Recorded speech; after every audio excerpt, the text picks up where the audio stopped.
Shalem y una bienvenida para todos. Yahweh Elohim les bendiga. En este Shabbat semanal veremos el tema, la proporción dorada y la masonería. ¿Qué es la proporción dorada? ¿Por qué aparece en la naturaleza? Y sobre todo, ¿qué tiene que ver la masonería con esta proporción? Por otro lado, el arca de la alianza y el arca de Noah tendrán la proporción dorada. Y finalmente daremos un rápido vistazo a los masones más prominentes que se esconden bajo un disfraz religioso como Elena de White. Todos esos detalles los desarrollaremos en esta enseñanza.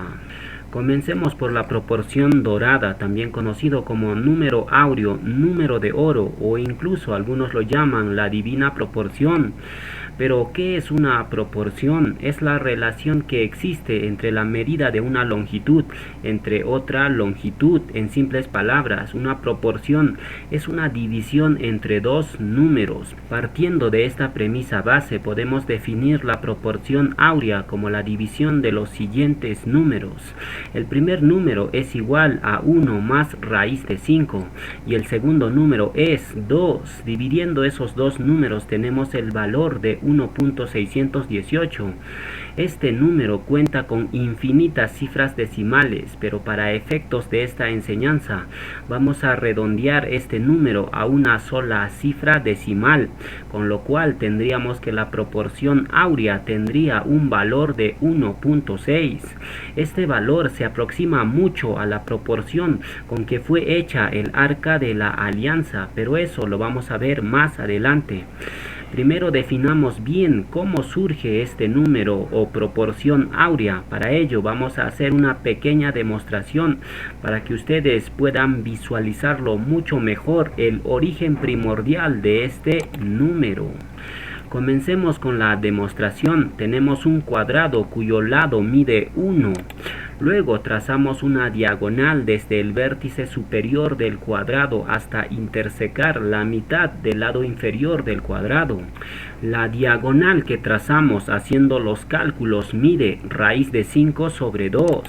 Luego giramos la diagonal que trazamos un pequeño ángulo hacia debajo, de manera que formamos un pequeño arco de círculo con un radio igual a raíz de 5 sobre 2, tal y como se muestra en la figura. Luego, haciendo la medición de la línea resultante de la base, tendríamos lo siguiente. La mitad del lado inferior del cuadrado mide 1/2.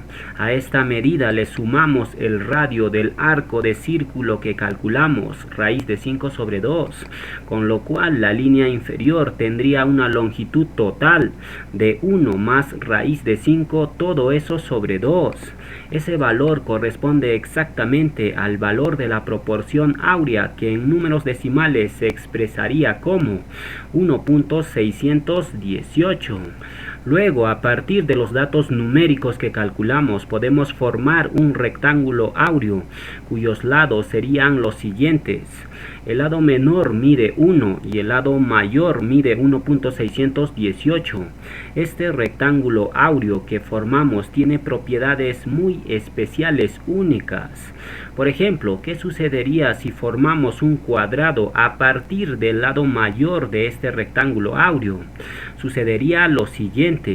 Se formaría otro rectángulo áureo cuyo lado menor sería exactamente el lado mayor del anterior rectángulo áureo. Para que lo entiendan, tomemos el rectángulo áureo que formamos anteriormente y lo reducimos en escala.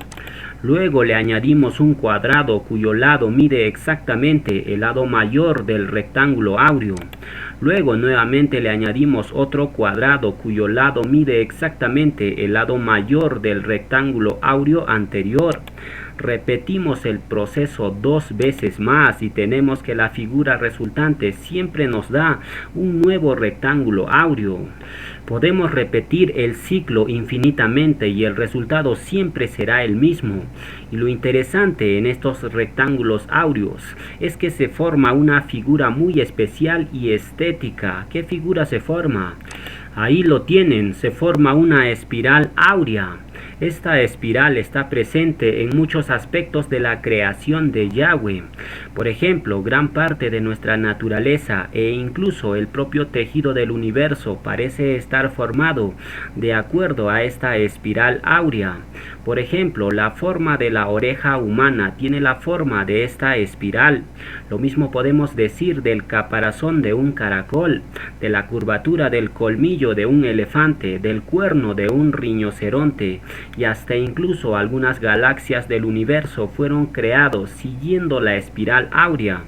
Con lo cual podemos decir que la naturaleza es el resultado de un diseño matemático sumamente complejo e inteligente, diseñado por una mente suprema, algo que David inmortalizó en el siguiente salmo. Cuando veo tus cielos, obra de tus dedos, la luna y las estrellas que tú formaste, dice David. También el Shallya Shaulo expresa la mano creadora de Yahweh de la siguiente forma. Romanos 1:20 nos dice, porque las cosas invisibles de Él, de Yahweh, su perpetuo poder y esencia se hacen claramente visibles desde la creación del mundo, de modo que no tienen excusa. En cualquier obra de la creación se encuentra la mano creadora de Yahweh. Si usted se pone a analizar cada aspecto de la creación, encontrará patrones, números, proporciones y fórmulas matemáticas complejas. ¿Quién diseñó todo eso matemáticamente? Fue Yahweh Elohim. Todo en el universo ha sido creado en base a peso, medida y regla. Es decir, me atrevería a decir que todo en el universo está sustentado matemáticamente. Por ejemplo, la disposición de las semillas de un girasol está estructurada de manera que sigue la forma de la espiral áurea. Esto indica que algunas plantas tienen registrado en su ADN o código genético el número áureo. En los animales también se encuentra el número áureo. Por ejemplo, en la sociedad de las abejas ocurre algo interesante. Las hembras son más en número que los machos, y de hecho si dividimos la cantidad de abejas hembra de un enjambre entre su correspondiente cantidad de abejas macho, obtenemos exactamente 1.618, el valor del número áureo o dorado. Algo similar ocurre con el ADN humano. Si dividimos el grado de inclinación de la espiral del ADN entre su respectivo diámetro, se obtiene también el número áureo. ¿Y qué podemos decir con respecto a los huevos de los animales? También poseen el número áureo en su geometría.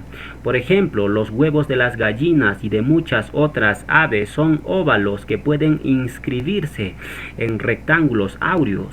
Es decir, la altura y la anchura de un huevo sigue la proporción áurea. Otro lugar donde se encuentra el número dorado es en el cuerpo humano. David, el dulce cantor de Yasharel, lo expresa esto de la siguiente forma. Salmo 103 nos dice, reconoced que Yahweh es Elohim, Él nos hizo y no nosotros a nosotros mismos, pueblo suyo somos y ovejas de su prado. Según esta declaración, es claro que Yahweh es el arquitecto del cuerpo humano, así como lo es de todo el universo. Y por tanto el cuerpo mismo refleja la mano del Creador. Por ejemplo, la altura del cuerpo dividido entre la altura del ombligo medido desde el piso nos da exactamente 1.618, el número áureo. También la extensión de la pierna medida desde la cadera al piso dividido entre la altura de la rodilla medida desde el piso nos da el número dorado. Y lo mismo podemos decir del brazo. Fíjense, la extensión del brazo medido desde el hombro hasta la punta de los dedos dividido entre la extensión del antebrazo medido desde el codo a la punta de los dedos también nos da 1.618. Esto significa que el número áureo está presente en todo el cuerpo humano e incluso la relación entre las falanges de los dedos da como resultado la proporción áurea. y el rostro, por supuesto, no podía ser la excepción a esta regla, ya que la relación entre la altura del rostro y su anchura da como resultado el número dorado. Esto indica que el hombre ha sido diseñado matemáticamente por un creador supremo y no que el hombre ha evolucionado del mono como muchos necios enseñan. Otro dato interesante acerca del número áureo es el siguiente. Cuando una persona se sienta en una banca en esas que están en los parques, las personas por lo general no se sientan a la mitad de la banca, sino se sientan un poco más a la izquierda o la derecha del centro. Y si dividimos esas dos distancias en que quedó dividido la banca, obtenemos el valor del número áureo. ¿Qué significa eso? Que el hombre tiene grabado la proporción dorada en su propio ADN. Por tanto, en base a lo que vimos hasta el momento, podemos decir lo siguiente. Número 1. El creador del universo, Yahweh, tiene un ajabá especial por la geometría, pues la naturaleza está repleto de maravillosos patrones matemáticos. Número 2. El número áureo es como una firma que Elohim plasmó en la naturaleza para que el hombre reconozca quién es el creador. Número 3. La manifestación frecuente del número dorado en la naturaleza no es producto de la casualidad, sino de una manifestación del poder creativo de Yahweh. Grandes hombres de ciencia como Isaac Newton han visto y reconocido en el mundo natural evidencias de un diseño sublime e inteligente. Número 4. El cuerpo humano, siendo el templo del Ruach HaKodesh, es la obra maestra de la creación. Número 5. La estructura con que Elohim diseñó el universo puede entenderse mejor si lo analizas desde la perspectiva matemática. En resumen, podemos decir que el número áureo es una proporción celestial que incluso lo conocían muy bien los vigilantes caídos. Ellos, antes de su caída, sirvieron a Yahweh su Elohim por un tiempo que nosotros desconocemos. Pero durante ese periodo los vigilantes aprendieron muchos secretos del universo. Y precisamente uno de esos secretos los vigilantes lo inmortalizaron en el diseño de la gran pirámide de Giza. Tal y como lo oyen, las pirámides de Giza en Egipto fueron diseñados siguiendo la proporción áurea. Por ejemplo, ¿qué sucede si dividimos la altura inclinada de uno de los lados de la pirámide entre la distancia horizontal que hay desde el centro de la pirámide hasta el lado de referencia? ¿Qué valor nos da? Nos da 1.619. Ese valor es casi igual al valor del número áureo, que tiene un valor de 1.618. Esto significa que los constructores de la gran pirámide de Giza conocían perfectamente la proporción áurea. Tenían conocimientos matemáticos muy avanzados. ¿De dónde aprendieron todo ese conocimiento? ¿Quién les enseñó todo eso? No pudo ser el hombre. Entonces preguntamos, ¿quiénes son los autores intelectuales de las pirámides? Son nada menos que los ángeles caídos o Nefilim. Ellos conocían la proporción dorada y lo dejaron plasmado en la arquitectura de las pirámides. No obstante, algunos siguen pensando que las pirámides fueron construidos por los egipcios. Pero preguntamos, ¿los egipcios poseían conocimientos tan avanzados en geometría y astronomía? Claro que no. La geometría de las pirámides es tan avanzada que no solo tiene la proporción áurea, sino que están alineadas estelarmente con la constelación de Orión, una constelación que en arameo se dice Nefila, un término casi idéntico a Nefilín. Por tanto, decimos que las pirámides de Giza están apuntando a sus autores intelectuales, los ángeles caídos o Nefilim. Ahora veamos la proporción dorada en el Tanakh. El número áureo no solo se encuentra en la naturaleza, sino también lo podemos encontrar en ciertas proporciones de algunos objetos claves que Yahweh ordenó hacer. Por ejemplo, el altar de las ofrendas quemadas posee la proporción dorada. Shemot 38:1 nos dice: Igualmente hizo de madera de acacia el altar del holocausto, de la ofrenda quemada. Su longitud era de 5 codos, su anchura de otros 5 codos, cuadrado, y de 3 codos su altura. El altar de bronce tenía las siguientes medidas. Su longitud era 5 codos, su anchura 5 y su altura 3 codos. Y fíjense qué va a suceder si dividimos la longitud del altar entre su altura. Esa división nos da aproximadamente 1.6. Ese valor es casi igual a la proporción áurea, que posee un valor de 1.618. ¿Es simple casualidad que el altar de bronce posea esa proporción? Claro que no. Como dijimos anteriormente, todo en el universo está diseñado en base a un peso, medida y regla. Es decir, todo obedece a un diseño matemático perfecto, y el diseño del Mishkan no podía ser la excepción. Por tanto, decimos que la proporción dorada no es un simple valor numérico, sino esconde una belleza más allá de las matemáticas. Por esa causa, Yahweh diseñó ciertos objetos siguiendo el patrón áureo. Por ejemplo, habíamos mencionado que el rostro humano posee la proporción áurea. Esto significa que los rostros que más se aproximen al número dorado, más hermosos se verán al ojo humano. Y lo mismo se aplica a los utensilios de la tienda de reunión, con lo cual decimos que no es casualidad que algunos objetos del Mishkan posean la proporción áurea. Otro objeto que posee esta proporción es el arca de Noa. Echemos un vistazo a sus medidas. Bereshit 6:14 nos dice: hazte un arca de madera de gofer, harás aposentos en el arca y la calafatearás con brea por dentro y por fuera, y de esta manera la harás de 300 codos su longitud del arca, de 50 codos su anchura y de 30 codos su altura. El arca de Noa tiene las siguientes dimensiones: su largo mide 300 codos, su ancho 50 y su altura mide 30 codos. Y fíjense qué es lo que va a suceder si dividimos su anchura entre su altura. 50 entre 30, eso nos da aproximadamente 1.6.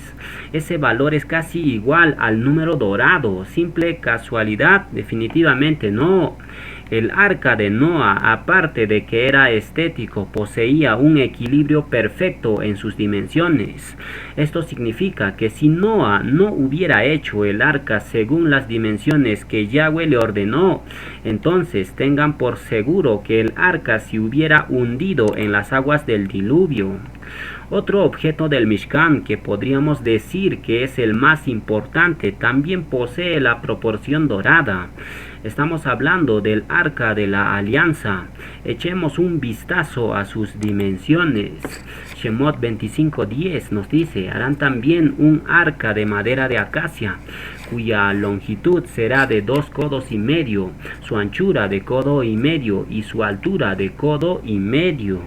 Las dimensiones del arca son los siguientes: su largo mide 2.5 codos, su ancho mide 1.5 y su alto mide 1.5 codos. Y fíjense lo que va a suceder si dividimos su largo entre su ancho. Tenemos 2.5 entre 1.5, eso nos da aproximadamente 1.6. Y lo mismo sucede si dividimos el largo del arca entre su altura. Tenemos también como resultado 1.6. Ese valor es casi igual al número dorado. ¿Podría ser eso una mera coincidencia? Claro que no. El arca de la alianza es el objeto más sagrado del Mishkan, y como tal en su diseño no podía faltar aquella proporción estética con que fue diseñado el hombre. Recordemos que el hombre es la obra maestra de la creación, y lo mismo podemos decir del arca de la alianza, que es la obra maestra del Mishkan. Por tanto, es natural que ambos fueran diseñados siguiendo la proporción dorada. Ahora veamos el número áureo en la masonería. La proporción dorada o número áureo se encuentra en muchos aspectos de la creación, pero este número aparecerá oculto en los símbolos de la masonería. Para responder a esta pregunta, analicemos uno de los símbolos más usados por los masones. Estamos hablando del mandil masónico. Este mandil a simple vista no tiene la forma del rectángulo áureo, sin embargo, si partimos a la mitad el mandil verticalmente, tenemos exactamente un rectángulo áureo. Esto significa que los masones nunca te van a revelar sus secretos a simple vista. Es decir, siempre lo tienen escondido o camuflado de alguna u otra forma. Antes de entrar de lleno a analizar geométricamente el mandil masónico, primero veamos algunos datos históricos acerca del mandil masónico. En 1814, la Gran Logia Unida de Inglaterra determina que el mandil masónico debía ser de forma rectangular, de 16 pulgadas de largo y 13 pulgadas de altura. Por otro lado, el rito escocés antiguo y aceptado codificó el 15 de septiembre de 1875 la medida de los mandiles masónicos, algo que la Gran Logia Masónica del estado de Sao Paulo en Brasil ratifica diciendo: las medidas del mandil son 33 centímetros de alto y 40 centímetros de largo. El hecho de que el mandil tenga 33 centímetros de alto no es ninguna casualidad. Sabemos que la masonería tiene 33 grados y por tanto esos 33 centímetros de altura del mandil hacen referencia directa a los 33 grados o escalas que posee la masonería. Pero fijemos la mirada en la geometría del mandil masónico. Su largo mide 40 centímetros y su altura 33. Si hacemos una pequeña división tenemos lo siguiente: 40 entre 33. Eso nos da igual a 1.21. Ese valor está muy lejos de la proporción dorada. No obstante, si partimos el mandil a la mitad, se forma claramente un rectángulo áureo, cuyos lados miden lo siguiente: su lado mayor mide 33 centímetros y su lado menor mide la mitad de 40, es decir, mide 20 centímetros. Luego hacemos una pequeña división y tenemos lo siguiente: 33 entre 20 es igual a 1.65. Ese valor es casi igual a la proporción áurea. Ahora la pregunta que surge: ¿por qué los masones usan la proporción áurea en sus símbolos masónicos? Por una simple razón: porque los masones tratan de parecerse e imitar al creador, ya que solo Elohim diseña muchos aspectos de la creación siguiendo la proporción dorada. Por ejemplo, el hombre fue creado en base a esta proporción. Lo mismo podemos decir de la naturaleza, del arca de la alianza, etc. Por tanto, podemos decir que los masones con sus diseños intentan parecerse al creador, pero no dejan de ser simples criaturas de carne y hueso como cualquier ser humano. Ahora echemos un vistazo a la geometría del templo masónico, en el cual también se encuentra algo interesante. Pero primero veamos las dimensiones de su templo. Según los propios masones, la longitud de su templo debe constar de 2 cubos perfectos, tal y como se ve en pantalla. Esta vista 3D del templo masónico lo proyectamos en una vista en planta en 2D y tenemos que se formó un rectángulo cuyo lado mayor mide exactamente el doble de su lado menor. Luego trazamos una diagonal derecha dentro del rectángulo. Luego trazamos un cuarto de circunferencia de la forma que se ve en pantalla. Si se fijan, se formó un punto de intersección entre la diagonal y el cuarto de circunferencia. Y a partir de ese punto de intersección trazamos un arco de circunferencia, de modo que el arco intersecta la línea inferior del rectángulo en un punto. Ese punto de intersección genera 2 líneas en la base del rectángulo. Vamos a ponerlo una medida a cada línea resultante. La primera línea mide M y la segunda línea mide N. Luego hacemos una pequeña división entre M y N. ¿Y qué valor nos da? Nos da el valor exacto de 1.618. ¿Esto qué significa? Significa que el templo masónico tiene escondido en su geometría el número áureo o proporción dorada. Y lo interesante en todo esto es que para descubrir este secreto de los masones se requiere solo dos objetos. El primer objeto es la escuadra para dibujar el rectángulo. El segundo objeto es el compás para dibujar los segmentos de circunferencia. Pero ¿qué tiene que ver la escuadra y el compás en todo esto? Pues resulta que el logo de los masones está formado exactamente por una escuadra y un compás. ¿Simple casualidad? Claro que no. Estos masones esconden sus secretos de forma que nadie pueda notarlo. Pero si tienes los ojos del Ruach, entonces podrás mirar más allá. Ahora veamos el cuadrado mágico de los masones. El número 33 en la masonería es el número más importante y precisamente este cuadrado llamado mágico hace honor al número 33. Este cuadrado, como pueden ver, está formado por 16 casillas y cada una de estas casillas contiene un número. Pero estos números no son números puestos al azar, sino tienen una propiedad masónica. Es decir, si sumamos los números de las casillas de manera horizontal, siempre nos da 33. Por ejemplo, si sumamos los números de la primera fila, tenemos 1 más 14 más 14 más 4 es igual a 33.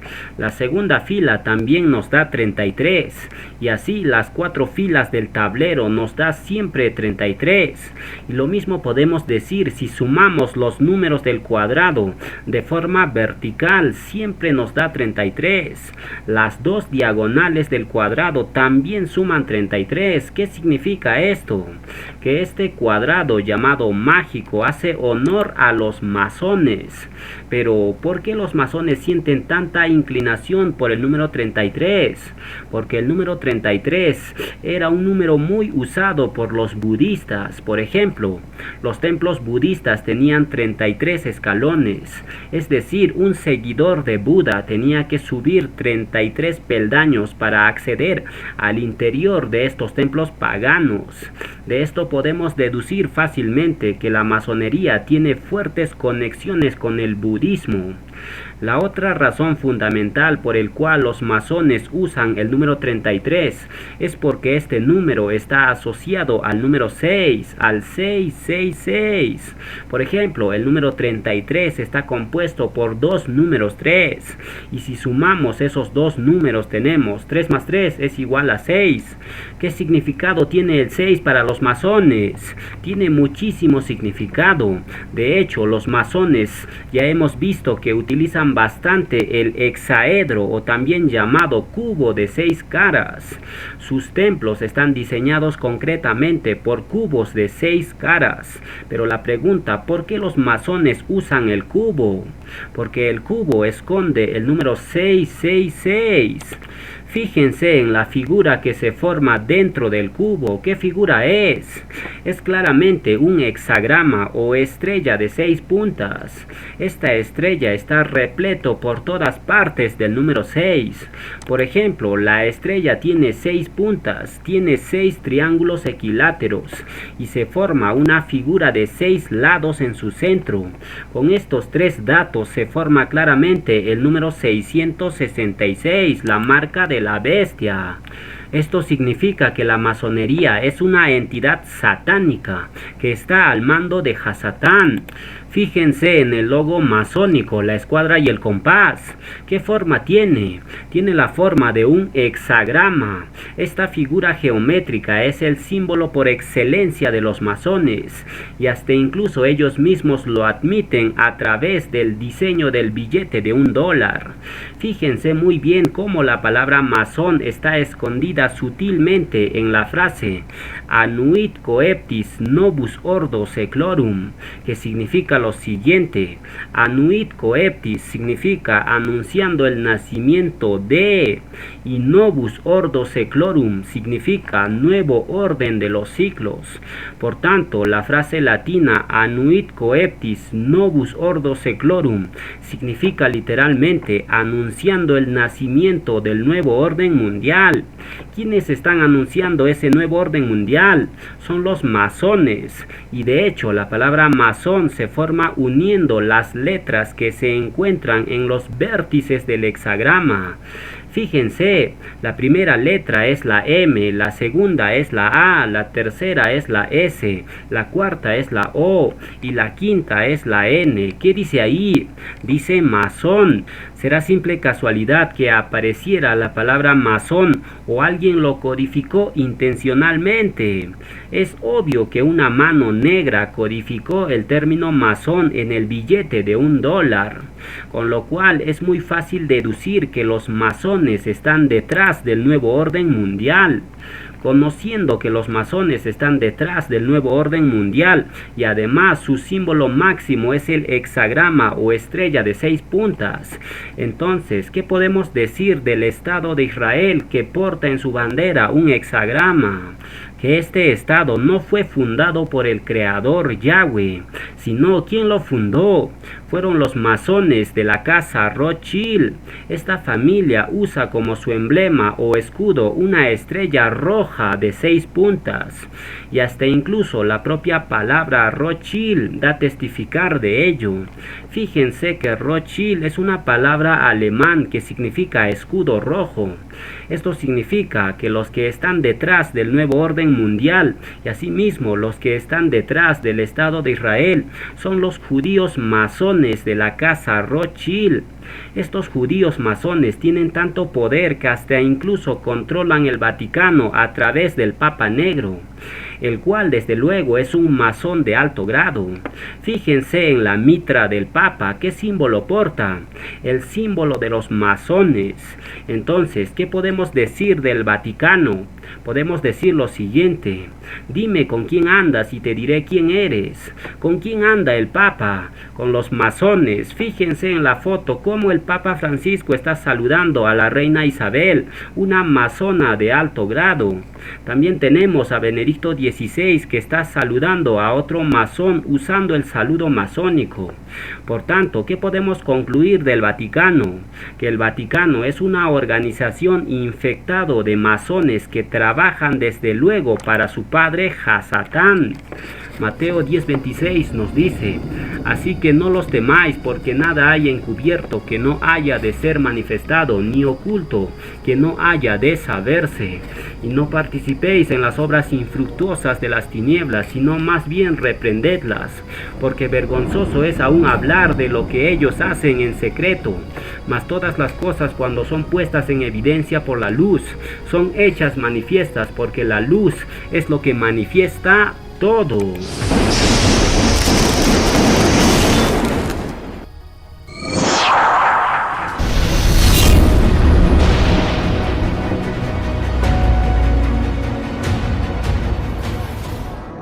Vamos a continuar con la enseñanza en este Shabbat semanal. Ahora veremos Elena de White y la masonería. Antes de meternos a fondo en ese tema, primero definamos bien qué es la masonería y cómo está formada. La masonería es una sociedad secreta que se organiza en logias, los cuales son lugares de reunión. Su ideología es, como ya vimos, crear un nuevo orden mundial teniendo como base una única moneda, una única religión, un único sistema de gobierno totalitario, etc. La masonería surgió en Europa a partir de la antigua orden denominada los Caballeros Templarios. Su origen como sociedad secreta se remonta al siglo XVII y XVIII después de la Era Común, pero sus raíces se encuentran directamente ligados al linaje cananeo o linaje nefilín. La masonería desde sus inicios se ha asociado con el gremio de la construcción, de ahí que su vestimenta sea muy parecida a los los antiguos canteros o picapedreros. Y de hecho la palabra masón significa constructor o también significa el que agarra el mazo, de ahí su nombre masón. Los masones presentan a la masonería no como una sociedad secreta, sino discreta. Fíjense muy bien lo que ellos mismos dicen. Ya estamos en el interior del gran templo. Y te imaginarás que tengo demasiadas preguntas. Porque esto... A ver, ¿estamos en un lugar secreto? No, en un lugar discreto. La masonería ha cambiado conceptualmente muchísimo del secretismo que nos veíamos obligados a vivir hace 200 años. Por ejemplo, en plena guerra de la independencia, imagínate que si se daban a conocer abiertamente a los integrantes de la masonería, corría peligro sus vidas. Los masones presentan a la masonería como una herramienta de formación, entre comillas. Enseñan con símbolos relacionados con la construcción, como lo son la escuadra y el compás. Para formar parte de la masonería, a manera de ejemplo, los candidatos hacían el siguiente rito de iniciación, que se resume en 2 pasos. Paso número 1. Los masones colocan una soga en el cuello del iniciado, que simboliza el cordón umbilical. Este rito, desde luego, simboliza el nacimiento a la nueva vida masónica. Paso número 2. El iniciado hace un juramento solemne de entrega total a la vida masónica, incluso jurando en daño propio antes que traicionar a la masonería. Escuchemos la declaración de un iniciado.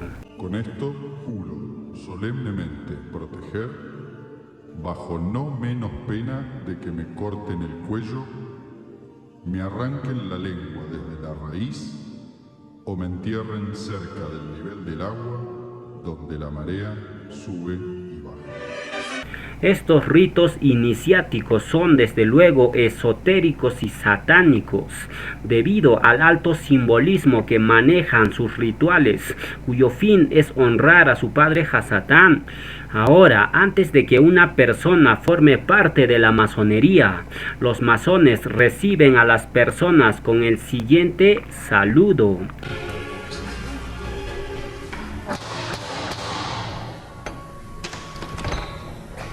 ¿Qué tal? ¿Qué tal? ¿Cómo estás, Daniel? Adelante. ¿Cómo te va? Un Permiso. placer recibirte. Ahí, oficialmente te damos la bienvenida. Sí, bastante fuerte. Esta es la bienvenida masona. Buscad y encontraréis, pedid y se os dará, llamad y se os abrirá. Oficialmente con ese lema te estamos dando la bienvenida para ingresar al gran templo de la Gran Logia Argentina de Libres y Aceptados Masones. Los masones sirven, como han podido ver, al triángulo con el ojo que todo lo ve, el cual es un símbolo por excelencia de Hasatán. Y lo que llama la atención es que ellos, al saludar a un visitante, usan la frase buscad y hallaréis, pedid y se os dará, llamad y se os abrirá. Esa frase sin duda es una blasfemia contra Yahshua, el autor de esas palabras. Pero ¿por qué decimos que es una blasfemia? Porque esa frase debe usarse para encaminar a las personas hacia Yahshua, pero los masones lo usan para encaminar a la gente no hacia el Mashiach, sino hacia el ojo que todo lo ve. Este ojo satánico es tan reverenciado en la masonería que incluso los masones lo llaman el gran arquitecto del universo. Fíjense muy bien en las declaraciones de este masón argentino. También está un ojo que no solo veo en billetes, sino que yo desde mi cultura más del internet lo relaciono con lo Illuminati, digamos. Sí, no tenemos nada que ver con los Illuminati, pero sí es un ojo muy usado y popular en la masonería, el ojo que todo lo ve. Es una representación de la divinidad, hecho con un triángulo. Un triángulo siempre está asociada, es una figura geométrica asociada con lo espiritual o la trascendencia o lo divino, según tu creencia. Según tu creencia, no es que necesariamente significa o el Dios cristiano o el Dios judío o el Dios musulmán, es como que es... Por eso que nosotros no hablamos de Dios, sino que hablamos de gran arquitecto del universo, que es un genérico que agrupa a todos los dioses, podríamos calificar. Es decir, puede ser el Dios cristiano, el Dios de los judíos, el Dios de los musulmanes. Pero no va a haber según ningún cómo se llama. creyente que no se identifique con esa denominación como el gran arquitecto. Claro, con el gran arquitecto, que es el genérico que engloba todo. El masón declara que el ojo que todo lo ve representa y engloba a todos los dioses, sea el dios cristiano, el dios musulmán o cualquier otro dios. ¿Qué significa eso? Que la masonería sirve a Lucifer, ya que solo Lucifer se identifica como el dios cristiano, el dios musulmán o cualquier otro dios del mundo. No así Yahweh, que se identifica a sí mismo como el Elohim de los hebreos, el Elohim único que no cambia, que es inmutable y que fuera de él no hay quien salve. Regresando al tema de la masonería, habíamos mencionado que los iniciados se sometían a dos ritos. El primero consistía en poner una soga al cuello del candidato y el segundo rito consistía en que el iniciado hacía el juramento solemne masónico y luego, una vez que el candidato entraba al mundo de la masonería, había 33 jerarquías o grados de ascensión. El primer grado es aprendiz, el segundo grado es compañero, el tercero es maestro, el cuarto maestro secreto, el quinto maestro perfecto, el sexto secretario íntimo, el séptimo preboste y juez, el octavo intendente de los edificios, el noveno maestro elegido de los 9, y así sucesivamente llegamos al grado 33, denominado soberano gran inspector general. En esta escala masónica, solo aquellos que hayan llegado al grado 33, solo a ellos se les revela muchos secretos relacionados con el nuevo orden mundial. Los grados inferiores al 33 son solo títeres en manos de la jerarquía más alta. Escuchemos un pequeño fragmento de la declaración que hace un masón grado 33. Bueno, Nicolás, primero, vos sos gran maestre. Gran maestro de la masonería. ¿Te puedo tutear? Totalmente. Sí. Perfecto. Contame cuál es tu función como gran maestre. El gran maestre es la cabeza máxima de una sumatoria. Primero están las logias, de la base de la masonería. Después, esa sumatoria de logias tiene una gran logia que la dirige, que está dirigida precisamente por el gran maestre. ¿Qué es una logia? Una logia es una agrupación de determinadas personas donde tratan distintos temas. Son organizaciones, unidades formativas de la persona. Tratan de perfeccionarlo en los distintos ambientes, en las distintas disciplinas, tanto en el aspecto ético como en el intelectual. ¿Vos hace cuánto decidiste meterte en el mundo de las logias? 32 años. 32 años. ¿Por qué? Y fue una búsqueda de algo distinto. Traté de tratar de perfeccionarme. El masón grado 33 menciona dos cosas claves. Número 1, el grado 33 o maestre, como le llama, controla todas las logias, es decir, controla todos los grados inferiores al 33. Número 2, el masón grado 33 menciona que irrumpió en la masonería con la finalidad de perfeccionarse. ¿Perfeccionarse en qué? Si el único camino para llegar a la perfección es sirviendo a Yahweh. Fíjense lo que dice el siguiente Tehilim. Mis ojos pondré en los fieles de la tierra para que estén conmigo. El que ande en el camino de la perfección, este me servirá. La perfección solo se alcanza sirviendo a Yahweh. Entonces, ¿qué hacen estos masones buscando la perfección en la masonería? No cabe duda que están siguiendo los mismos pasos que su padre Lucifer, el cual abandonó el reino de la luz para irrumpir en el reino de las tinieblas con la finalidad de alcanzar un estado superior. Pero ¿qué sucedió? Sucedió lo contrario.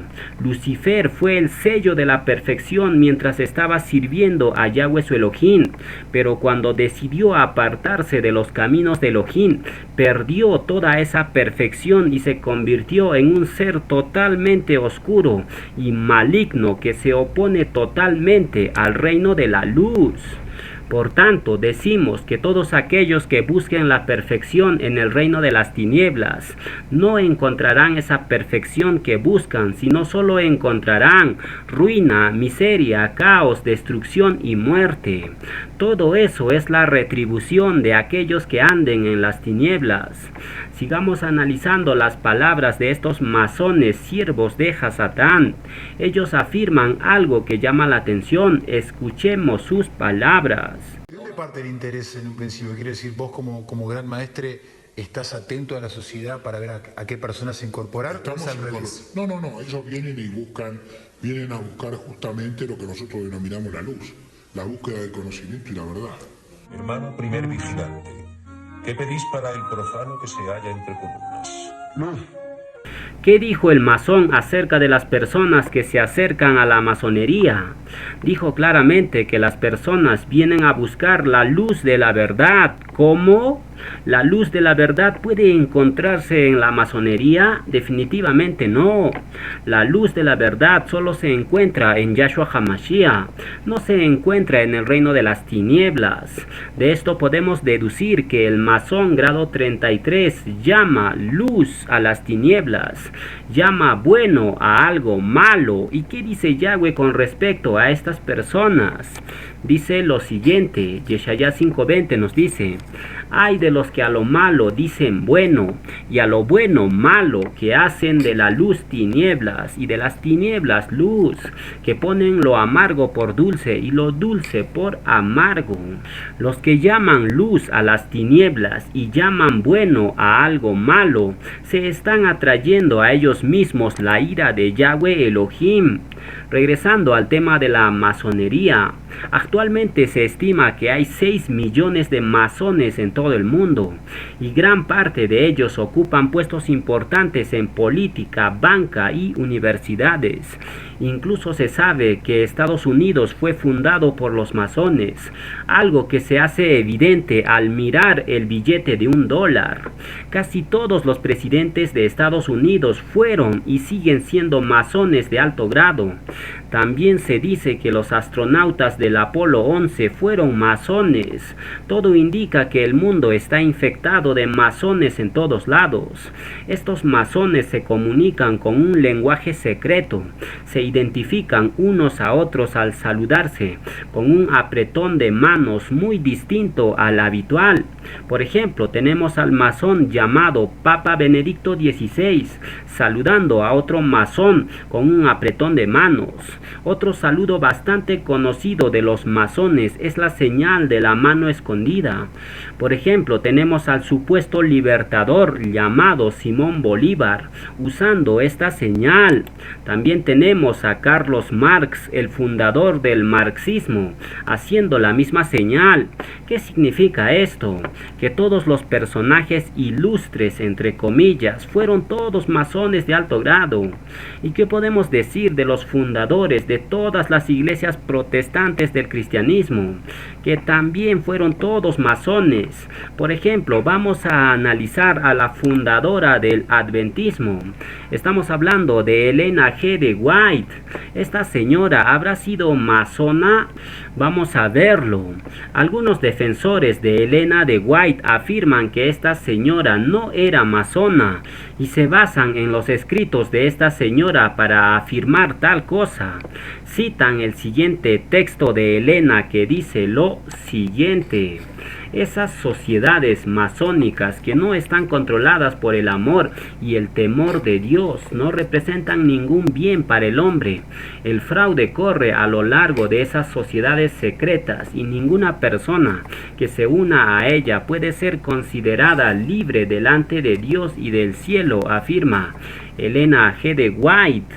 Los defensores adventistas de Elena toman este texto para afirmar que Elena no era masona, debido a que la señora dice: ninguna persona que se una a ella, a la masonería, puede ser considerada libre delante del cielo. Pero preguntamos, ¿esas palabras de Elena G. de White pueden dar testimonio de que ella no era masona? Cuando alguien lee esta frase de Helena, puede pensar a simple vista que Helena no era masona.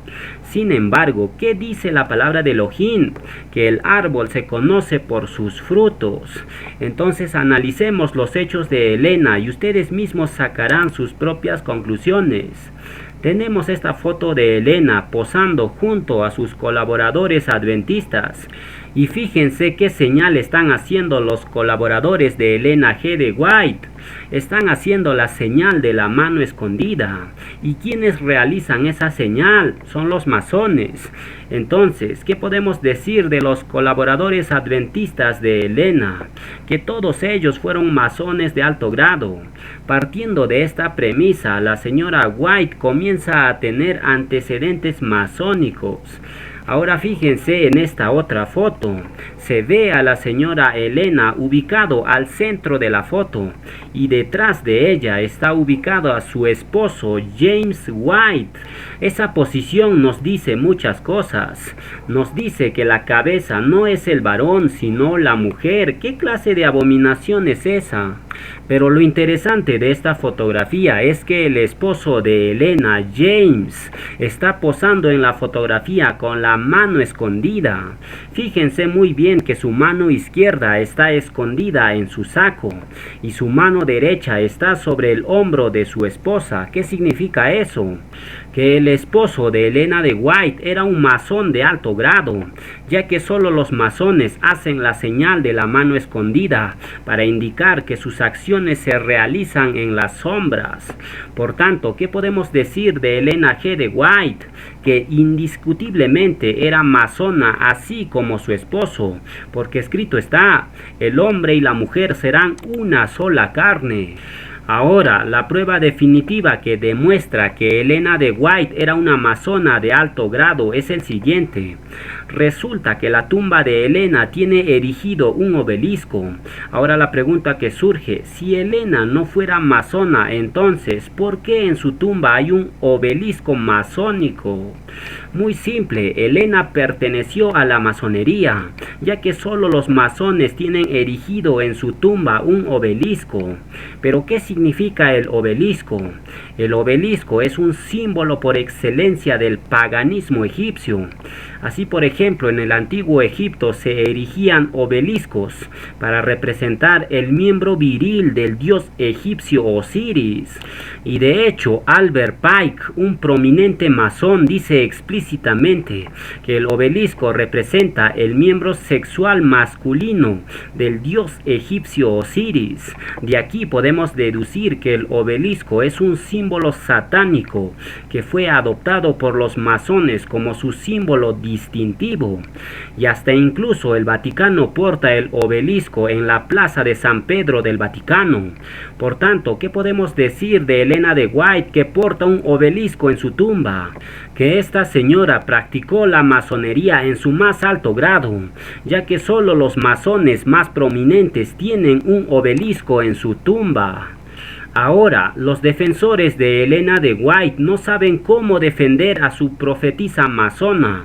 Por ejemplo, escuchemos un pequeño fragmento de video donde alguien le pregunta a un pastor adventista diciendo: ¿por qué hay un obelisco en la tumba de Helena? El pastor no sabe cómo responder y empieza a improvisar. Veamos el video. Hace días estaba conversando con un amigo que lee mucho sobre otras religiones y me dice por qué en la tumba de Helena de White ustedes han colocado un obelisco, que es el símbolo clásico de los masones. Y para ser sincero, dice que él no sabía eso y que se sorprendió cuando realmente constató que era verdad. Profesor Leandro Cuadros, yo tengo el conocimiento de que tú has estado personalmente en el sepulcro, en la tumba de Helena de White, y de hecho se encuentra ese obelisco ahí en ese lugar, y si se encuentra, ¿qué tiene que ver eso? ¿Helena de White era miembro de la masonería o cuál es la explicación para eso? Uma pergunta interessante. Algumas pessoas que les gustam de sensacionalismo pensam que Helena de White era uma adepta da maçoneria porque utilizava um obelisco una forma geométrica utilizada, por ejemplo, por masones. Pero una persona que tiene el mínimo conocimiento de la cultura del siglo XIX sabe que era un costumbre común entre los cristianos tener el obelisco como una manera de demarcar el territorio de una familia en un, ¿cómo se dice? Cemitério, Pavel. ¿En un cementerio? ¿Perdón? Sí, en un cementerio. ¿Cómo? Cementerio. Cementerio, gracias. Entonces, para demarcar el territorio de la familia en un cementerio, tenía un obelisco solamente para demarcar, y era un costumbre de muchos cristianos en el siglo XIX. El pastor adventista, defensor de Helena, como vieron, no sabe cómo defender a su profetisa falsa. Empieza a inventar cosas diciendo que era costumbre entre los cristianos poner un obelisco en la tumba para delimitar un territorio. ¿Qué clase de respuesta es eso? Estos pastores cristianos, ¿hasta cuándo se aferrarán a esta profetisa falsa y a la vez masona llamada Helena G. de White? Las evidencias apuntan que Helena era 100% masona, su esposo era masón, su tumba tiene un obelisco, y sin embargo los cristianos siguen aferrados al adventismo, siguiendo las enseñanzas de esta masona de alto grado. Pero algunos cristianos adventistas se cansaron de las farsas y los engaños de esta falsa profetisa y decidieron quemar todos los escritos de esta señora.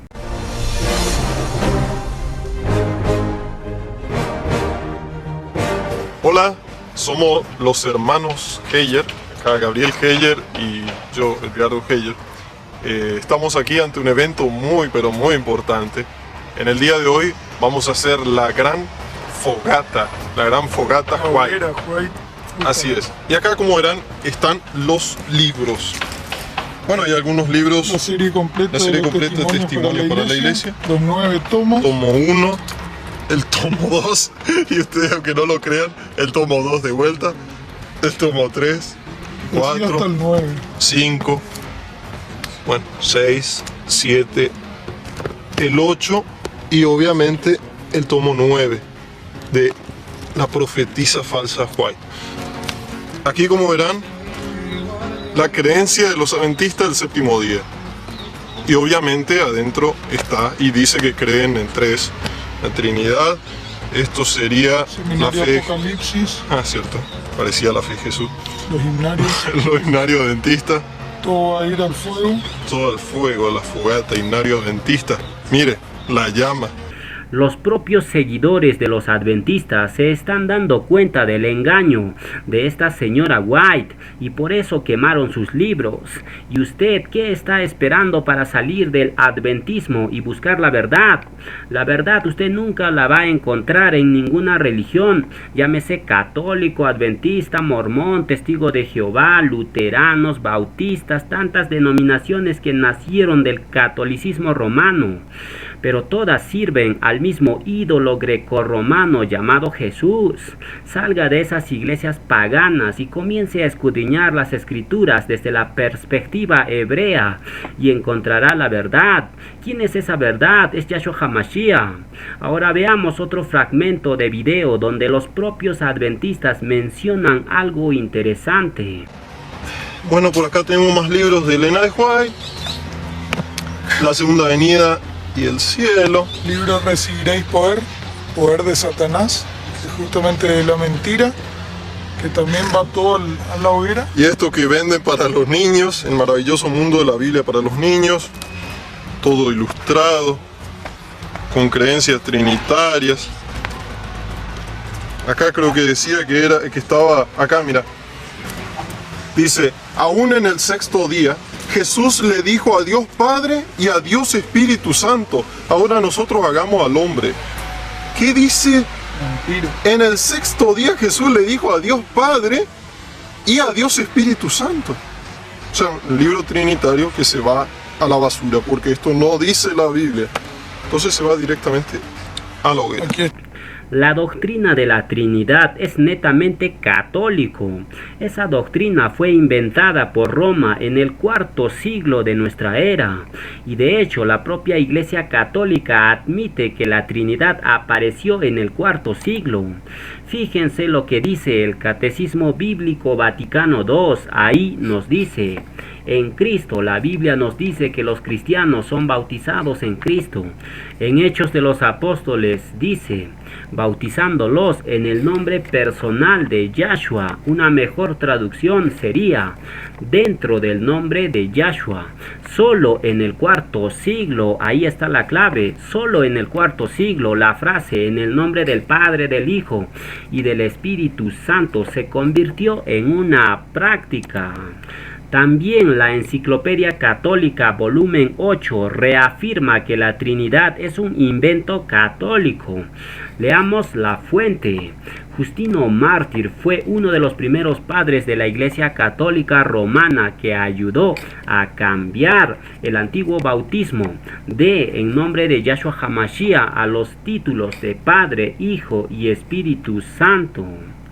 Leyendo estas fuentes queda totalmente demostrado que la Trinidad es una completa farsa, y hasta los propios adventistas se dieron cuenta de eso. Por eso decidieron quemar los escritos de la masona Elena de White. Ahora fíjense en el tablero Ouija. ¿Qué símbolo aparece? Aparece la triqueta, el símbolo máximo de la Trinidad. Ahora preguntamos, ¿por qué la triqueta aparece en un tablero de invocación a los demonios? Muy simple, porque la triqueta es un símbolo pagano totalmente asociado a los demonios, y por ende la Trinidad es de origen satánico. Veamos otro fragmento de video donde aparece la triqueta en un libro de los adventistas. Bueno, este libro de la Trinidad que tiene el logo satánico, el logo que aparece en la tabla de la Ouija, la tabla de la adivinación. Bueno, acá como verán, ustedes saben. Acá dice: entre los adventistas del séptimo día es frecuente que la doctrina de la Trinidad tenga aceptación, pero últimamente ha recibido gran oposición por parte de una pequeña minoría que se ha retrotraído a la posición antitrinitaria de los pioneros. Así que acá está reconocido que justamente la iglesia adventista cuando se levantó no creía en la Trinidad, pero sin embargo ahora... Hay una palabra, sí, el que es adventista está escuchando este video, mire la contradicción que hay. Acá dice la Trinidad, creemos en la Trinidad, dice este libro apóstata, adventista. Y del otro lado dice que los pioneros adventistas eran todos antitrinitarios. Entonces hay una contradicción, sin abrir el libro es una contradicción tremenda. Pero y además el símbolo satánico. Ustedes mismos lo han visto y escuchado. Los adventistas en sus inicios no creían en la Trinidad, pero luego lo introdujeron como parte de su dogma. ¿Qué significa esto? Que los cristianos adventistas que siguen aferrándose a la Trinidad están creyendo en una farsa. Y si usted es adventista, abandone esa iglesia que está totalmente contaminado con doctrinas paganas. Salga de esas iglesias que enseñan pura hechicería. Y de hecho, los propios adventistas afirman que el adventismo promueve la hechicería. Veamos el video.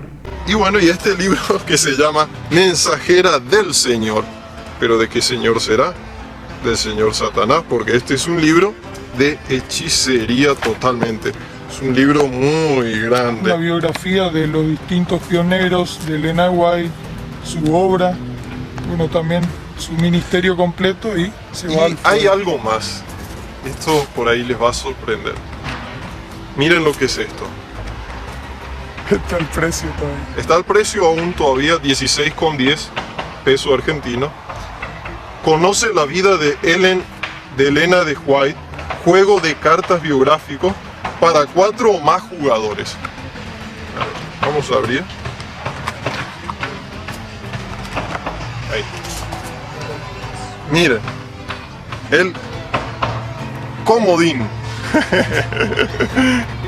El comodín. Así viene para jugar. Nunca en mi vida he jugado con esto. Es un tarot adventista. con un juego de cartas totalmente satánico, pero a su vez que va a ir también a la hoguera. Dice, se eligió el nombre adventista del séptimo día para la iglesia el 29 de septiembre de 1860.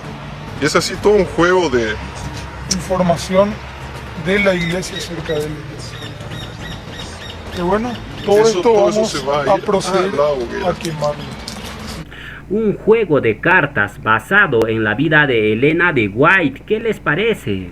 Vean cómo los adventistas promueven juegos de azar a través de su tarot adventista. Es decir, los adventistas están promoviendo la hechicería sutilmente entre sus adeptos, con lo cual podemos deducir fácilmente que la iglesia adventista es una hija de la gran ramera de Babilonia, ya que solo Babilonia es identificada por sus hechicerías. Fíjense lo que dice el siguiente verso. Revelaciones 18:23 nos dice: luz de lámpara no alumbrará más en ti, en Babilonia, ni voz de esposo y de esposa se oirá más en ti, porque tus mercaderes eran los grandes de la tierra, pues por tus hechicerías fueron engañadas todas las naciones. Las hechicerías de la iglesia adventista están saliendo a la luz. Por causa de estas hechicerías, estas iglesias serán juzgadas por Yahweh Elohim mediante el fuego. Es decir, estas iglesias y sus textos apóstatas serán quemados al fuego. Algo que está profetizado en el libro de Revelaciones, que en un momento lo vamos a leer. Primero veamos la quema de los textos apóstatas de la masona Elena G. de White. Y bueno, todo esto vamos a proceder a quemarlo. Así que en unos momentos más comenzaremos. Por lo que hiciste, te recompensé abundantemente. Por lo que hiciste. El juicio por el fuego para Babilonia y sus hijas está profetizado en el siguiente verso. Revelaciones 18, 6 y 8 nos dice: dadle a ella, a Babilonia, como ella os ha dado, y pagadle doble según sus obras. En el cáliz en que ella preparó bebida, preparadle a ella el doble. Por lo cual en un solo día vendrán sus plagas, muerte, llanto y hambre, y será quemada con fuego, porque poderoso es Yahweh que la juzga. La quema de Babilonia y su literatura es un juicio justo, porque estas iglesias han corrompido con el vino de su fornicación a todo el mundo. Han engañado a millones de personas que compraron estos libros de hechicería, creyendo que en ellos iban a encontrar la verdad. Pero la verdad no se encuentra en Babilonia, sino la verdad únicamente se encuentra en Yahshua. Él mismo lo dijo: todo aquel que es de la verdad se acerca a mí. Y todas las religiones no se han acercado a Yahshua, sino ¿a quién se han acercado? Se han acercado a Jesús, el falso redentor grecorromano. Por tanto, ¿qué podemos decir de las religiones como el adventismo? ¿Tienen la verdad? Definitivamente que no. Los adventistas basan toda su doctrina en los escritos de la masona Elena G. de White. ¿Y esta señora cree en Yahshua? No, sino ¿en quién cree? En Jesús y Jehová. Por tanto, todos los escritos de esta señora no contienen a la verdad, que es únicamente Yahshua. En consecuencia, todo el volumen literario que esta señora produjo está basado en la mentira nada más. Echemos un vistazo al volumen literario que esta masona realizó durante su vida. Por ejemplo, esta mujer tiene más de 5,000 artículos literarios, tiene 49 libros oficiales, 55,000 manuscritos, y todo ese volumen supera en 17 veces la literatura del Tanakh. Es decir, esta señora escribió, o mejor dicho, copió tanta literatura como le fue posible. Todos los adventistas creen que Elena recibió visiones y como tal cual sus escritos son originales, pero esto es falso, ya que Elena solo copiaba las obras de otros autores y luego sacaba textos cuya autoría ella la reclamaba para sí mismo. Por ejemplo, la obra más conocida de Elena, El conflicto de los siglos, fue enteramente plagiado del libro El paraíso perdido de John Milton. Si el libro más vendido de los adventistas ha sido plagiado, entonces ¿cuánto más lo serán los demás escritos de la señora White? Tanta mentira y tanta farsa, ¿con qué finalidad? Con la finalidad de engañar a la gente. Esta sierva de Hasatán ha engañado y seducido a todos los adventistas, que hasta incluso la citan tanto que ni siquiera se dan cuenta que están diciendo blasfemias contra el Creador.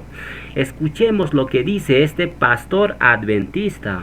Elena de White mismo, cuando estuvo viva, dijo: mis escritos son una luz pequeñita que ayudan a alumbrar a la luz grande que es la palabra de Dios. ¿Qué clase de blasfemia es esa? La palabra de Yahweh Elohim necesita que alguien lo ayude para que pueda brillar. Claro que no. La palabra de Yahweh brilla con luz propia, no necesita que alguien lo ayude. Y todo aquel que se atreva a decir lo que dijo Elena está blasfemando contra Yahweh, el creador del universo. En resumen, ¿qué podemos decir de la profetisa de los adventistas? Que esta señora masona no solo plagió escritos, sino que además blasfemó contra Elohim e incluso llegó a decir que el Creador le hablaba directamente a través de un malaj que se acercaba a su habitación en su casa en California mientras ella estaba en una silla.